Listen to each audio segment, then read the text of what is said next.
Supreme കോടതിയിൽ നടന്ന ഒരു വാദത്തിനിടെ ചീഫ് ജസ്റ്റിസ് സൂര്യകാന്ത് ഒരു പാറ്റ പ്രയോഗം നടത്തി. എന്നാൽ അവിടെ പിന്നെ സംഭവിച്ചത് ഒരു ചരിത്രം തന്നെയായിരുന്നു. ഇന്ന് സോഷ്യൽ മീഡിയ കത്തിക്കുകയാണ് കോക്രോച്ച് ജനതാ പാർട്ടി അഥവാ CJP എന്ന ഡിജിറ്റൽ പ്രസ്ഥാനം. ഇത് വെറുമൊരു കുട്ടിക്കളിയോ തമാശ ട്രോളോ അല്ല, മറിച്ച് സിസ്റ്റത്തിന്റെ ഉറക്കം കെടുത്തുന്ന ഇന്ത്യൻ ജൻസി പിള്ളേരെ ഏറ്റെടുത്ത ഒരു പൊളിറ്റിക്കൽ മൂവ്മെന്റ് ആയാണ് അടയാളപ്പെടുത്തുന്നത്. ഇന്ത്യയിലെ സോഷ്യൽ മീഡിയയെ മൊത്തം ഉലച്ചുകൊണ്ടാണ് ഒരു പുതിയ ഡിജിറ്റൽ പ്രസ്ഥാനം രൂപം കൊണ്ടിരിക്കുന്നത്. ഇതിനോടകം തന്നെ 13 മില്യണിലധികം ആളുകളാണ് ഇൻസ്റ്റഗ്രാമിൽ കോക്രോച്ച് ജനതാ പാർട്ടിയെ ഫോളോ ചെയ്തിട്ടുള്ളത്. യുവാക്കൾക്ക് വേണ്ടി യുവാക്കളാൽ തിരഞ്ഞെടുക്കപ്പെട്ട യുവാക്കളുടെ രാഷ്ട്രീയ മുന്നണി എന്നാണ് CJPയുടെ ഇൻസ്റ്റഗ്രാം ബയോവിലുള്ളത്.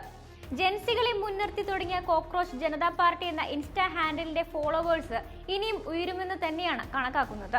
സുപ്രീം കോടതിയിൽ നടന്ന ഒരു വാദത്തിനിടെ ചീഫ് ജസ്റ്റിസ് സൂര്യകാന്ത് നടത്തിയ പാറ്റ അഥവാ കോക്രോച്ച് പരാമർശമാണ് CJPയുടെ രൂപീകരണത്തിലേക്ക് നയിച്ചത്.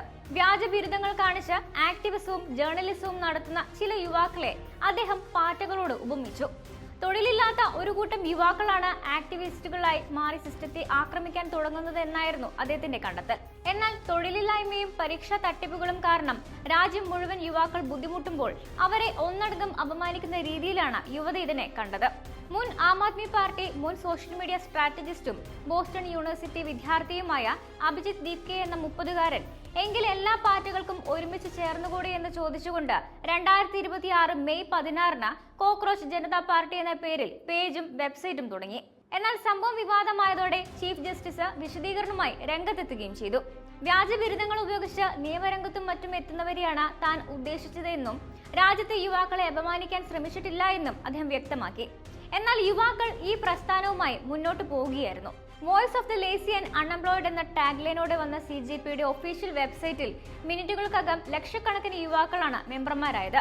തൃണമൂൽ കോൺഗ്രസ് നേതാക്കളായ മഹുവ മൊയ്ത്ര, കീർത്തി ആസാദ് അടക്കമുള്ള മുഴുവൻ സമയ രാഷ്ട്രീയക്കാരും അനുരാഗ് കശ്യപ്, കൊങ്കണ സെൻ ശർമ്മ, ഇഷ ഗുപ്ത തുടങ്ങിയ ചലച്ചിത്ര പ്രവർത്തകരും ഇതിന്റെ ഭാഗമായി കഴിഞ്ഞു. തീർത്തും ആക്ഷേപഹാസ്യ സ്വഭാവമുള്ളതാണെങ്കിലും പാർട്ടി മുന്നോട്ട് വെക്കുന്ന 5 മാനിഫെസ്റ്റോ ഗൗരവമേറിയ ചില രാഷ്ട്രീയ ചർച്ചകൾക്ക് വഴി തുറക്കുന്നവയാണ്. വിരമിച്ച ശേഷം ഒരു ചീഫ് ജസ്റ്റിസിനും രാജ്യസഭാ സീറ്റ് പ്രതിഫലമായി നൽകരുത്, പാർലമെന്റിൽ സ്ത്രീകൾക്ക് 50% സംവരണം ഏർപ്പെടുത്തുക, പാർട്ടി മാറുന്ന MP-മാർക്കും MLA-മാർക്കും 20 വർഷത്തേക്ക് തിരഞ്ഞെടുപ്പിൽ മത്സരിക്കുന്നതിന് വിലക്ക് ഏർപ്പെടുത്തുക, വോട്ടർമാരുടെ പേര് അനധികൃതമായി വെട്ടിമാറ്റിയാൽ ചീഫ് ഇലക്ഷൻ കമ്മീഷണറെ UAPA പ്രകാരം അറസ്റ്റ് ചെയ്യുക, അംബാനിയുടെയും അദാനിയുടെയും ഉടമസ്ഥതയിലുള്ള മാധ്യമങ്ങളുടെ ലൈസൻസ് റദ്ദാക്കുക എന്നിവയാണത്. ഇപ്പോഴിതാ ഇൻസ്റ്റഗ്രാം ഫോളോവേഴ്സിന്റെ എണ്ണത്തിൽ BJPയെ പിന്നിലാക്കി മണിക്കൂറുകൾക്ക് ശേഷം കോക്രോച്ച് പാർട്ടിയുടെ X അക്കൗണ്ട് ഇന്ത്യയിൽ മരവിപ്പിച്ചിരിക്കുകയാണ്.